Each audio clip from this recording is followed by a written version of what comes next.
नमस्कार दोस्तों, कैसे हैं आप लोग। उम्मीद करता हूँ बढ़िया होंगे और आपका मेंस का पेपर बढ़िया हुआ होगा। तो आज तो खैर 18 ही तारीख है, शाम है और मैं जस्ट पेपर दे के आया हूँ।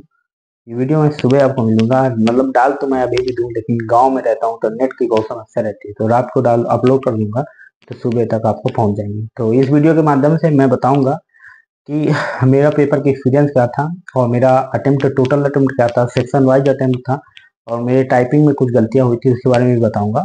और कंप्यूटर कैसे रहा, ओवरऑल पेपर का लेवल कैसा था, और जैसा लड़के अब हल्ला मार रहे हैं 300 310 320, तो क्या कट ऑफ क्या रह सकती है, मतलब एक अंदाजा लगाएंगे हम, ठीक है। तो जैसा कि मेरा पेपर कानपुर में था, आप लोगों को पता था, और पेपर जाते ही पहला पेपर शुरू हुआ। तो ओवरऑल सच में बता दूं तो पेपर का लेवल जो था वो हम इजी टू मॉडरेट ही चाहेंगे, और मॉडरेट प्लस नहीं जाएंगे। पेपर इजी टू मॉडरेट ही था। जो मैथ का सेक्शन था उसमें देखो, जो एक सवाल था आपका वॉल्यूम वाला, जो था कि एक खिलौना बनाना है, ऊपर गोला है, नीचे शंकु है, वो वाला कैलकुलेटिव था बट आसान था। दूसरा क्वेश्चन था आपका प्रायिकता का था, वो भी अच्छा आसान था। और तीसरा क्वेश्चन था आपका एक टाइम एंड वर्क का, एक ही क्वेश्चन था बट ऑप्शन से आप करते तो तुरंत हो जाता। तो मैथ में मेरा ओवरऑल जो अटेम्प्ट था वो 30 क्वेश्चन था, क्योंकि मुझे 30 के 30 आ गए थे, ठीक है। और मतलब जहां तक मेरा पूरा उम्मीद है कि मेरे 30 सही होने चाहिए, बाकी आंसर की इमेज दो अगर सिली हो जाए तो वो अलग बात है, ठीक है। तो मैथ में आपका क्या रहा आप जरूर बताइए। जितना भी सब्जेक्ट वाइज में बताऊंगा आपको, उसके नीचे आपको भी अपना सब्जेक्ट वाइज बताना है कि आपका अटेम्प्ट क्या था, टोटल अटेम्प्ट भी आपको बताना है। और अगर आपको कोई क्वेश्चन में, किसी क्वेश्चन में भी डाउट है, किसी भी प्रकार का डाउट है, तो आप मुझसे कमेंट सेक्शन में पूछ सकते हैं। जब मैं फ्री होऊंगा तो आपको रिप्लाई, वैसे अब 2-3 दिन में फ्री ही रहूंगा, रिप्लाई ही देता रहूंगा, ठीक है। तो इसके बाद हम बताते हैं, सबसे पहले तो मैथ मैंने बता दिया, लेकिन सबसे पहले मैंने रीजनिंग से स्टार्ट किया था। रीजनिंग मैं करता गया 2-3 क्वेश्चन और आराम से करते गए। वो जो 3 क्वेश्चन थे और उसका जो क्राउड था, CRW, क्राउड ही बनने वाला है कि नहीं, ये जरूर बताइएगा आप कि क्राउड था कि और कोई भी शब्द बनने वाला था। और इसके बाद जो था प्रे था, जो PRAY से बनता था। इसके बाद कोई और शब्द था क्या, मैंने एक ही में मारे हैं। और इसके बाद डेन था, उसमें 2 शब्द मैंने मारे हैं, एक मैंने डेन सोचा था, एक मैंने डीन सोचा था। अब कुछ लोग डीन बोल रहे हैं, कुछ लोग दोनों बोल रहे हैं, तो आप क्या मानते हैं उसको, वो भी बताइएगा, ठीक है। तो और रीजनिंग भी आसान ही थी, कुछ भी ऐसा नहीं था जो आपको कठिन लगे, यही वाले शब्द जो थे। और एक काज, काज से था, ठीक है, और एक एक्शन से था, और एक निष्कर्ष से था, ठीक है। तो ये तीनों क्वेश्चन ये थे, और एक इक्वालिटी क्वेश्चन था, बाकी सेम जो फ्री में पूछता है वो सब थी। तो ओवरऑल फर्स्ट सेक्शन का जो वो था वो इजी टू मॉडरेट ही था। मॉडरेट में भी 2-3 क्वेश्चन अच्छे थे मैथ के, और 1-2 क्वेश्चन हम रीजनिंग के बोल सकते हैं, बाकी पूरा पेपर इजी था। सच में बता रहा हूँ इजी था, मतलब कि बच्चे, मैं 16-17 मिनट में रीजनिंग कर चुका था। पिछली बार भी 11 मिनट में किया था, 4 क्वेश्चन गलत कर दिया था।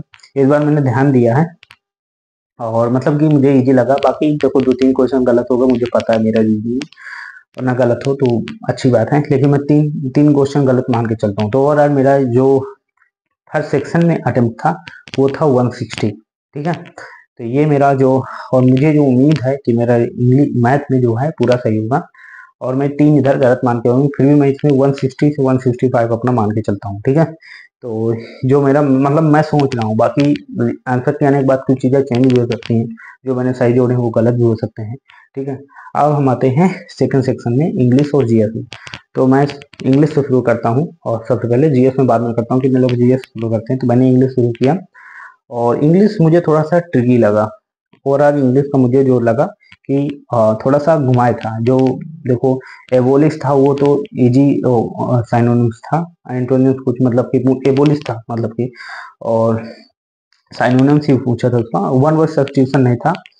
इडियम्स था कॉल इट अ डे, मतलब कि दिन के समाप्ति, काम की समाप्ति करना, ठीक है। और इसके बाद आपका एक्सपोनेंट था, उसका प्रोपोनेंट करके था। और आपका डिंजी था, वो डिंजी में बहुत लड़के फंसे हैं। तो डिंजी में जो मैंने जैसे तरीका किया तो उसको मैंने देखा कि प्योर था और ब्राइट था, मैंने इनको पॉजिटिव वर्ड माना। और स्टेरिलाइल को मतलब आप लोगों को पता होगा, और स्टेरिलाइल को मैंने हटाया। इसके बाद मुझे डिंजी का डिग्री लगा, मैंने डिग्री मारा, और जब मैं सेंटर के बाहर आया तो उसको चेक किया और वो मेरा सही था। ठीक है। और एक्सपोनेंट का भी मुझे नहीं पता था कि एक्सपोनेंट कैसे आएगा, लेकिन वो सेंटेंस में था एंड एक्सपोनेंट करके, तो मुझे लगा कि उधर नाउन दिया है तो ये एडजेक्टिव होगा, लेकिन जो 3 ऑप्शन थे वो वर्ब के थे, और जो चौथा ऑप्शन था प्रोपोनेंट वो आपका नाउन ये एडजेक्टिव था। तो मुझे लगा कि नहीं यही हो, क्योंकि मैंने ऐसे किया था उसको, मुझे उसका अर्थ नहीं पता था, लेकिन मैंने जब बाहर चेक किया तो वो सही था। तो कभी कभी आप ग्रामर पे भी मदद कर सकते हैं आप अपना इसमें, ठीक है। तो ओवरऑल मेरा जो इंग्लिश में अटेम्प्ट था वो 40 था। 40 था मेरा पूरा अटेम्प्ट था। और मुझे एक क्वेश्चन में डाउट है जो द हाई कोर्ट करके वाला था, कि हाई कोर्ट स्टे अवे करके था, मैंने यही मारा था स्टे अवे वाला, क्योंकि मुझे लगा स्टे अवे क्यों, ये तो मतलब उनको स्टे अवॉइड कुछ होता है और कि रद्द रद्द करना, ठीक है। तो इसका मुझे आप आंसर बताइएगा कि इसका क्या होगा। और अगर आपको कोई और इंग्लिश में कोई दिक्कत आ रही है, मतलब कि कोई अ, परेशानी, मतलब कि कोई क्वेश्चन में डाउट है तो आप मुझसे पूछ सकते हैं। मुझे एक क्वेश्चन में डाउट है उसका आप बताइएगा। जो थीम पूछा था कि थीम क्या होगा, थीम में था ना ओवर पॉपुलेशन था, और स्पेसिस थी, लैंड इंक्रोचमेंट था, और एक और ऑप्शन था। तो ये वाले में आप बता सकते हैं कि क्या होगा, मुझे जरूर बताइएगा, ठीक है। इसके बाद आते हैं जीएस में, तो मेरा इंग्लिश में पूरा अटेम्प्ट है। इसके बाद आते हैं जीएस में, तो जीएस में जो मेरा ओवरऑल अटेम्प्ट था 18 था, जिसमें से मुझे 13-14 क्वेश्चन आ गए थे। उन 3 क्वेश्चन मैंने तुक्के मारे थे, 3-4 क्वेश्चन मुझे, 2 क्वेश्चन मेरे गलत भी मिल गए हैं, 2 से 3 क्वेश्चन मुझे गलत मिल गए हैं, लेकिन 13-14 क्वेश्चन मेरे सही मिल गए हैं मुझे, ठीक है। तो ये मेरा ओवरऑल जो था वो मेरा पेपर था। अब मैं आते हूँ कंप्यूटर में, कि कंप्यूटर में मेरा ओवरऑल क्या रहा। तो कंप्यूटर इस बार की मुझे इजी लगी, और मुझे क्या सभी को इजी लगी होगी। तो कंप्यूटर में आराम से पास हूँ मैंने। मेरा जो कंप्यूटर में अटेम्प्ट है वो 12 है, और शायद एक मैंने मार्क एंड रिव्यू किया था तो शायद 13 होता है। देखो एक दो क्वेश्चन को मैं इधर उधर नहीं बोल सकता, क्योंकि आप लोग बाद में बोलने लगते हैं कि अरे तुमने बोला था कि 11 है और मुझे 12 बोल दिया, तो ठीक है। तो एक दो क्वेश्चन का आप लफड़ा मत करिए, एक दो क्वेश्चन इधर उधर। तो ओवरऑल जो मेरा अटेम्प्ट है क्वेश्चन में 11-12 मान के चलिए आप, जिसमें से मैं आराम से, मुझे पता है कि मैं 20+ स्कोर कर लूंगा कंप्यूटर में। और कंप्यूटर इजी थी, खैर एक दो क्वेश्चन अच्छे, मतलब F12 था, मतलब पेस्ट था, और बहुत इजी क्वेश्चन था, ठीक है। तो ये मेरा कंप्यूटर का था। आपका क्या था ये जरूर बताइएगा।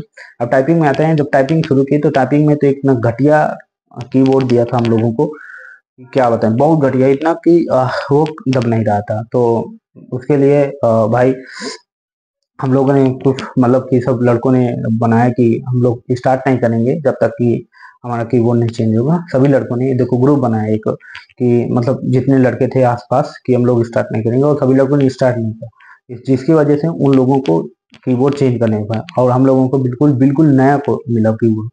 वो इतना टाइट था कि दब नहीं रहा था, ये इतना मुलायम था कि बिल्कुल छूने में ही दब जाता था। तो एक दो क्वेश्चन तो डबल डबल लिख जाते थे तुरंत दबने में, तो उसका भी था, लेकिन बढ़िया था कीबोर्ड। मेरा मेरा जो की डिप्रेशन था वो 1742 था, मतलब 1742 मेरा की डिप्रेशन था।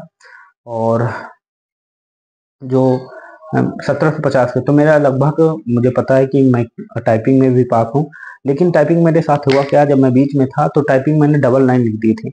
अब जब 1.5 लाइन मैंने डबल लाइन लिख दी थी, अब मुझे बीच में थोड़ा सा हड़बड़ाहट हुई कि अरे मैं तो लगता है कि टाइपिंग गया, क्योंकि टाइपिंग बहुत लड़कों को फेल हो रहे हैं, ठीक है।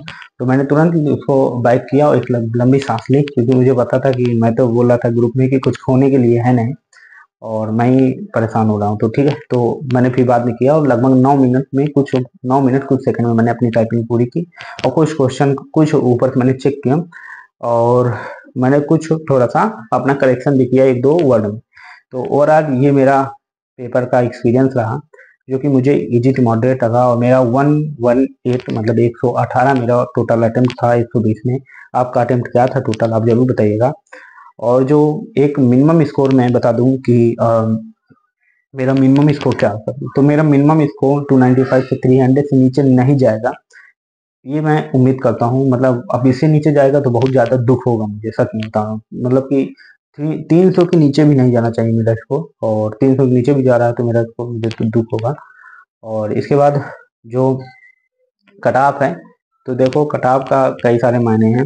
आप केवल पेपर में देखिए, पिछली बार का पेपर भी लगभग सेम ही था, और कट ऑफ 293 थी आपकी, 11 सेकंड थी। तो आप ये मत सोचिएगा कि कट ऑफ 300 था। अभी आंसर की आने दीजिए, मेरा जो अच्छा मैं बोल रहा हूँ वो भी मेरा घट जाएगा, और मैं कहीं 295, 293 ऐसे कुछ में आ जाऊंगा, 110 ठीक है, तो आंसर की को आने का वेट करिए और मस्त अपना 1-2 दिन अपना आराम करिए और सीजीएल में लिखिए, ठीक है। और भी आपको कोई दिक्कत है और तो आप मुझे बताइएगा। और कट ऑफ 290 के ऊपर नहीं जाने वाली, 290 के ऊपर नहीं जाने वाली, ये कंफर्म है। 293 जाएगी ये भी यार, मतलब कि ज़्यादा से ज़्यादा 293 जो पिछली साल गई थी, इससे ऊपर कट ऑफ नहीं जाने वाली है, तो परेशान मत होइए। कट ऑफ इतना ऊपर नहीं जाएगी कि लड़के बोल रहे हैं आके कि अरे मेरा पेपर बहुत अच्छा गया और कट ऑफ भी ऊपर जाएगा, ठीक है। तो परेशान मत होइए, अपना सीधे पेपर में तैयारी करिए, अपना सीजल भी लगा है और इसका हो गया। आंसर की आएगी उस दिन मैं आप वीडियो अपलोड करके आपको बताऊंगा कि मेरा राय स्कोर क्या है और आगे क्या सीन रहने वाला है इसका, ठीक है। तब तक के लिए बाय, बेस्ट ऑफ लक, धन्यवाद।